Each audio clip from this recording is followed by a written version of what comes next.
Alright, ladies and gentlemen, welcome back to Total War Warhammer 2. This is round 6 of the ShadowOnlineGaming Invitational YouTuber Tournament. You may notice that the round numbers really do not match up to the number of games I've played. That's due to the way that Shadow set the tournament up. Everybody is playing 3 matches, so this is round 6, but it is the 3rd of my games. And I am playing the Skaven against DahvPlays Greenskins. Now, both the Skaven and the Greenskins are factions that I love. Both of us have gone with, well, I've gone with a fairly, what I would say is at this point, a fairly standard Skaven build. So let's take a look at it. I have got a number of Skaven slaves scattered out around the front. If I recall, I had like 4 of them. I've got a couple of clan rats with shields. I've got a couple of clan rat spears without shields. And they're all just kind of scattered around, forming an outer perimeter, sort of like this, all the way around my formation. On the interior, I have Ikit Claw on his Doom Wheel. Ikit Claw is fantastic, especially against Greenskins. He's a caster, he causes terror, he has tons of magic, he's got a Vortex. I don't know what my screen is doing right now. Warp Lightning is a super efficient spell, so I brought Howling Warp Gale just because I always do, and just in case he had brought, like, Azag the Slaughterer up in the air, which I really wouldn't do against Skaven, but you have to take the countermeasure just in case it happens. In case they're trying to fake you out and guessing that you won't take the countermeasure because you wouldn't guess they'd do that. And it's only like 50 gold, so who cares? I have 2 Rattling Guns. I haven't brought any Giselles. I didn't, in this situation, I felt like I was going to be facing a melee rush, which turned out to be largely correct. And so I figured Giselles wouldn't really be valuable. So I brought a couple of Rattling Guns instead. I have an Assassin, and that Assassin has gotten all the goodies. So he's got his Skaven Brew, the Assassin's Trophy, and the Rival Hide Talisman. The Rival Hide Talisman is hugely important against Greenskins, I think, because you can pop the Rival Hide Talisman in order to effectively counteract the Waaagh in a pretty significant area, which is a big thing. I brought Ikit's Zap Zap just in case I could catch out the enemy lord and hit him with that and stop the Waaagh from popping. Got some Claymat Spears there, and then I have 4, count them, 4 Rat Ogres, a pretty heavy Rat Ogre presence. Rat Ogres, even with the addition of Doom players, I still think Rat Ogres are pretty much unparalleled in the blocking role for the Skaven.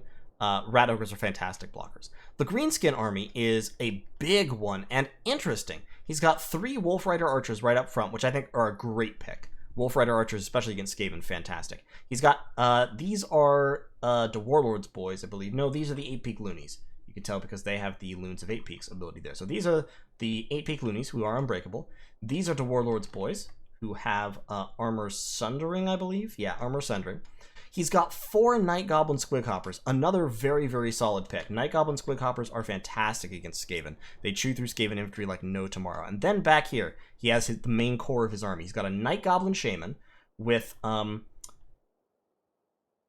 Spite of the Bad Moon, Curse of the Bad Moon, Vindictive Glare, the Wand of Jet, and Madcap Mushrooms. He's got Skarsnik, who has just activated Tricksy Traps.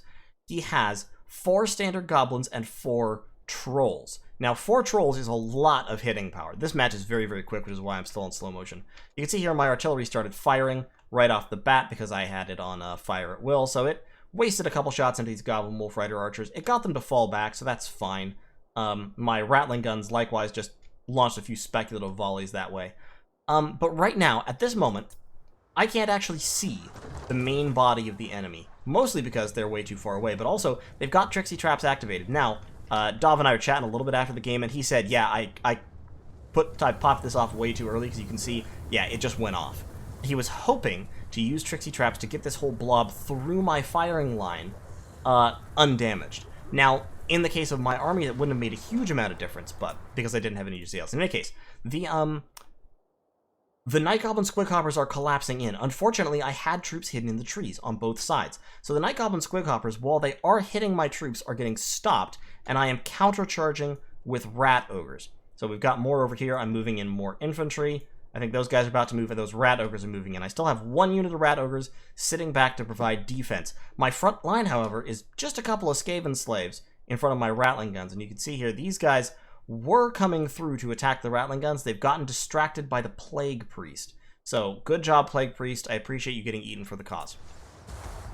Up here, Ikit Claw is just flying around. He's going to drop a little brass orb here to kind of break this blob up, and the Rattling Guns turn around and get a fantastic volley right into the flank of those Night Goblin Squighoppers, rip them up, pin them down, and destroy their morale. These Rattling Guns, meanwhile, have started firing into the Trolls. My Skaven Slaves are going to charge, and here the Wah goes off. So this unit of Trolls is getting focused by Icket, Zap Zap, and the Rattling Gun. They're getting absolutely fucking clobbered. We've taken one of the Night Goblin Squighoppers, two of the Night Goblin Squighoppers over there offline.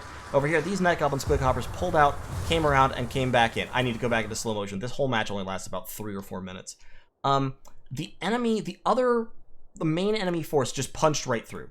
My Skaven Slaves didn't get out there in time. They charged in to attack my Rattling Guns. The Rattling Guns, as you can see, are pulling back at the moment, and my troops are collapsing on these Trolls. They do have the Wah, so their melee attack is quite high right now, but that's okay. These Trolls have already broken off, and back here we've got all the enemy cavalry lined up while my troops are swinging in from the flank to surround this blob. So that's quite a decent situation. Over here, on the other hand, I've won. I've got lots of troops that are filtering in this direction in order to kind of sweep over and help out. These Skaven Slaves are about to die to the Night Goblins, but I'm being charged by Goblins, but that's okay.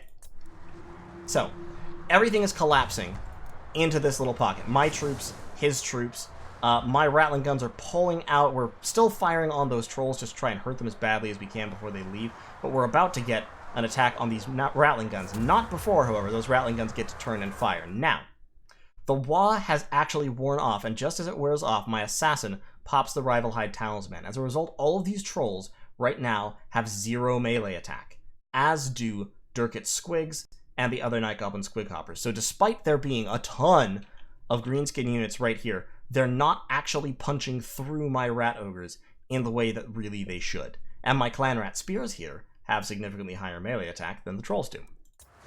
Meantime, the Rattling Guns are having a fucking field day. They are absolutely annihilating these Trolls, and the poor leadership of the Trolls is leading to them routing off the field almost immediately. Drop a little bit of Warp Lightning just to encourage them to go, and that is going to be that. That whole blob is going to just break up and run, and when it runs, it leaves Skarsnik alone, fighting Icket Claw and a whole bunch of Rat Ogres. Over here, Goblins sweep into my Rattling Guns. The Rattling Guns are just going to run, baby, run. Just pull on back up onto the hill.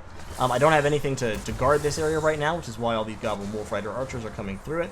We're getting a few shots on target, but not many because Icket's Zap Zap is blocking the way. Over here, these Night Goblins are holding like heroes against a whole bunch of my units, getting me all blobbed up. But in the center blob has now been absolutely won. When the Trolls routed, and this is the big problem with Trolls routing, they left Skarsnik alone, he got Assassin's Trophy dropped on him, and now he's getting pummeled the fuck to death. I know that was terrible grammar, but yeah, he just gets beaten the hell up. He's going to be chased off the map. I'm going to peel Icket Claw off in just a second and leave the Assassin to chase him. The Wolf Rider Archers are running rampant in my back line, but this is the problem with Wolf Rider Archers. They don't actually deal much damage. They're super cheap. So these Rattling Guns, while they're being absolutely overrun by 2 light cavalry units, they've only now routed, and they've still only taken about 2/3 damage, just because Wolf Rider Archers have such abysmal damage output. We've got my Rattling Guns turned around. They're about to fire on the Goblin Wolf Riders, and Icket Claw is coming back to rout them. My artillery crew is getting back on the guns, and my units turn around just in time to countercharge the remaining Trolls. We've got a few Night Goblins and Warlord's Boys fighting over here. They're once again going to tie up a bunch of my troops, but I'm going to peel some Rat Ogres free to go over this way, and the Rattling Guns are firing on the Trolls. Meanwhile, the enemy Lord has just died. Skarsnik has just been assassinated. The leadership penalty hits the army, and the whole enemy army breaks. Helped, of course, by the Rattling Gun fire. Trolls really are not made to stand up against Rattling Gun fire. They just can't do it. So, the Greenskin army at this point breaks almost in its entirety, and pretty shortly, that unit over here was trying to flank me, but I got the Rattling Guns turned around. Mogrov's Mangy Marauders is driven off by Rattling Gun fire. Army losses kick in, and that's the end. All that's left are two 8-peak loonies sitting here in the middle of the Rat Tide. 107 kills. They did okay.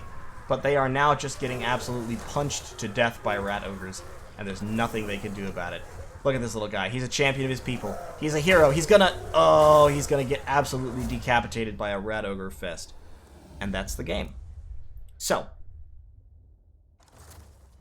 even though the Rattling Guns didn't actually get a whole lot of kills, they were absolutely vital to the way that worked out. Because the reason this strategy didn't work was that the trolls routed so easily. And this is honestly my big problem with trolls, and this is why rat ogres are, in my opinion, so much better than trolls. Rat ogres have frenzy, and they have kind of mediocre leadership. Trolls don't have frenzy, and their leadership is absolute garbage. So even though trolls have significantly better stats in some ways than rat ogres, and even though trolls regenerate when rat ogres don't, rat ogres are still a massively superior unit, because rat ogres can actually fulfill their function, whereas trolls have a lot of trouble fulfilling their function if they are attacked. The Rattling guns focusing on the trolls were able to do a bunch of HP damage, and even though they didn't actually kill all that many models, the HP damage combined with the penalty for being attacked by artillery and the penalty for being flanked just broke the trolls, and they just turned and ran, even though if they'd stayed and fought, they probably would have won that mosh. The Night Goblin Squig Hoppers were a fantastic pick, as I think were the Goblin Wolf Rider Archers. The Goblin Wolf Rider Archers did need to skirmish for longer in order to function, and against Rattling guns, that's hard. I think they could have gotten some value, but unfortunately the blob fight kicked off pretty quickly, and once the blob fight kicked off, the ability of the Wolf Archers to really affect things was limited. The Night Goblin Squig Hoppers just got unlucky. They came in through the woods like that. I already had units in the woods. They got caught before they could reach their targets. If these Squig Hoppers had successfully flanked into my formation and gotten into the Rattling guns, it would have been game over. I would have absolutely been done for at that point if these 3 units had been taken offline so quickly. On my side, you know, like I said, the Rattling guns were MVPs. The Rat Ogres were also MVPs. They really did their job of blocking things up, getting people confused, and then doing enough damage back to cause the low leadership enemy units to break. As you can see here, a lot of his infantry really didn't take much damage. Some of his goblins got pretty well destroyed, but some of them just didn't take a whole lot of damage. They just routed. And most of that was because when his trolls broke, Skarsnik was left alone, and Skarsnik got absolutely taken to Pound Town by Ikit Claw and some Rat Ogres. And of course the Assassin. The Assassin definitely helped. 1 kill, but it was a super important kill.